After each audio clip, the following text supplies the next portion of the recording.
입니다. 아멘.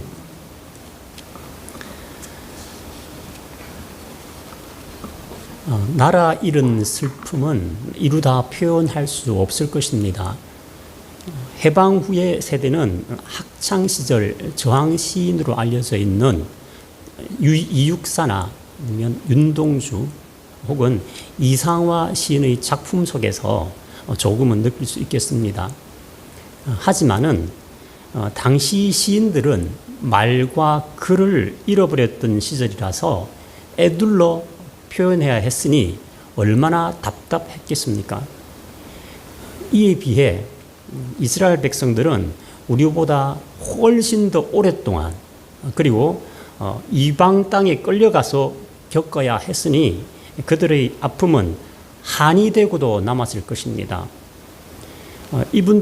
그분들의 고통과 슬픔을 시편 137편에서 조금 엿볼 수가 있습니다. 그게 3절과 4절에 이렇게 표현되고 있습니다. 우리를 사로잡은 자, 우리를 황폐하게 한 자, 자기들의 기쁨을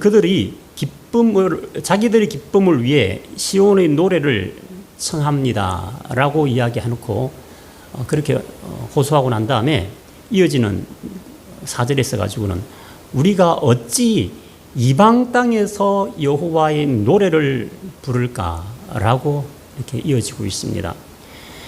여기서 이방인들이라고 하는 것은 이스라엘 민족으로 따진다면 원수이겠죠.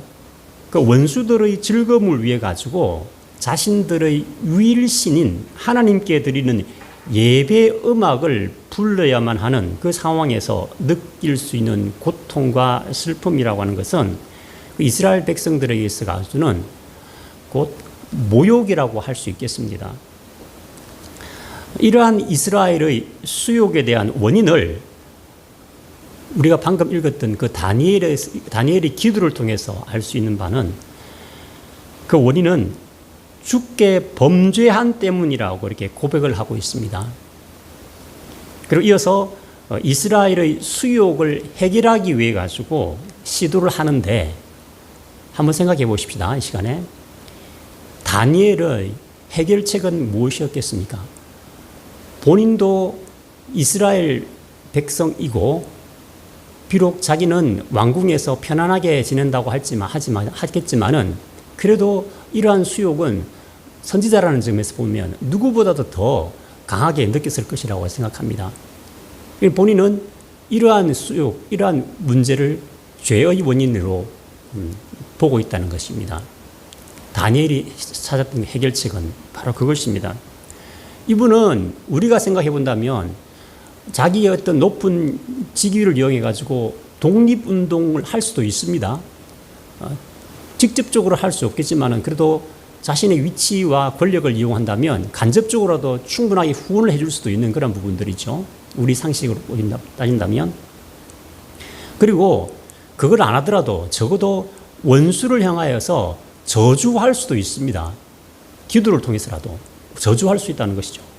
그런데 이 다니엘이 취했던 방법은 이스라엘에 대한 하나님의 분노를 거두시기를 그리고 그것을 하나님의 긍휼과 사유하심에 호소하고 있다는 사실에 주목할 필요가 있겠습니다. 9절이 그것을 잘 나타내주고 있죠. 여기서 하나님의 긍휼과 사유하심에 잠깐 그 부분을 잠깐 생각해 보겠습니다. 다니엘이 하나님께 호소하는 데 있어서 그 근거로 삼았던 하나님의 긍휼과 하나님의 사유하심 18절에 우리 읽었던 그 부분에는 하나님이 긍휼에 호소하는 부분을 느낄 수 있는 것이 황폐한 상황과 주의 이름으로 일컫는 성을 보소서라고 하면서 하나님의 긍휼을 구하고 있지 않습니까? 이러한 태도는 성경의 여러 곳에서도 우리가 살펴볼 수가 있는데 다윗에 의해서 우리가 볼 수도 있습니다. 사무엘하 24장에 보면 다윗이 하나님 앞에 죄를 범하죠. 율법에서도 금하고 있는 인구조사를 감행하게 됩니다. 근데 그 결과 이제 선지자로부터 하나님의 징계를 받게 되십니다. 근데 하나님께서는 세 가지를 말씀하시면서 그 중에서 한 가지를 택하라고 하시죠. 근데 그 중에 택했던 그 방법이 뭐였습니까? 3일 동안의 온역을 택했습니다. 그런데 그 근거가 뭐였죠? 다윗이 그 세 가지 중에서 다 안 좋은 건데 정말 피하고 싶은데 자신의 잘못으로 인해 가지고 어쩔 수 없이 자기가 받아야 되고 결국에는 그 나라 전체 자기 백성들이 받아야 되는데 안 좋은 것 중에서 한 가지 택했던 것이 3일 동안의 온역이라는 것이죠.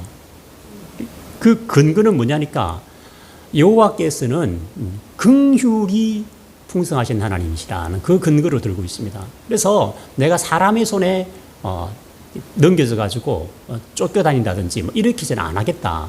차라리 내가 평생을 살아오면서 자기가 체감했던 하나님의 긍휼하신 손에 빠지겠다. 이래가 택했던 것이 3일 동안의 온역이었다는 것을 우리가 알 수 있습니다. 그리고 다니엘의 이러한 기도 가운데서 두 번째로 우리가 생각해 보고자 했던 것, 하나님의 사유하심, 이 부분을 19절에 그래 나와 있죠. 언급되어 있죠. 사유하라는 것은 한자말로도 있지만은 용서하다 이 말이겠죠. 용서하심에 호소하고 있습니다. 그런데 이게 특이한 부분들, 이 부분이죠. 19절에 이는 주의 성과 주의 백성이 주의 이름으로 일컫는 바 되기 때문입니다. 그렇기 때문에 자기를 용서하다고 이러한 어려움들을, 이러한 그 자신의 수욕들을, 자신들의 수욕을 거두어달라고 이렇게 호소하고 있죠. 무엇입니까? 우리 백성들을 위해서, 하나님의 백성들, 이렇게 이야기하면서 결국에는 하나님 자신을 위해서 이러한 수욕을 거두어달라고 그렇게 호소를 하고 있습니다. 이런 부분도 사실은 성경의 역대하 7장에서도 우리가 읽을 수 있는 흔적을 발견할 수 있습니다. 그때 솔로몬이 이제 여호와의 성전을 건축하고 난 다음에 하나님께서 두 번째로 꿈에 나타나셨죠. 그때 하나님께서 이렇게 친히 나는 이런 분이다라고 이야기하는 가운데 있어서 내 이름으로 일컫는 내 백성이 겸비에 기도하면 설령 그들이 죄를 지었다 할지라도 그들의 죄를 사하겠다는 그런 부분을 분명히 하나님께서 언급하셨습니다. 이런 것을 볼 때에 다니엘의 이러한 기도는 그냥 독립운동이라든지 우리 쉽게 할 수 있는, 생각할 수 있는 독립운동이라든지 아니면 원수를 향한, 하다못해 원수를 향한 저주보다 더 확실하고도 성경적이었던 부분들을 우리가 볼 수가 있습니다. 무엇을 말씀드리고자 하냐면 이것입니다. 우리 나라를 위한 기도를 우리 그리스도인들은 해야 된다는 것을 또 다시 한번 말씀드리고 싶습니다.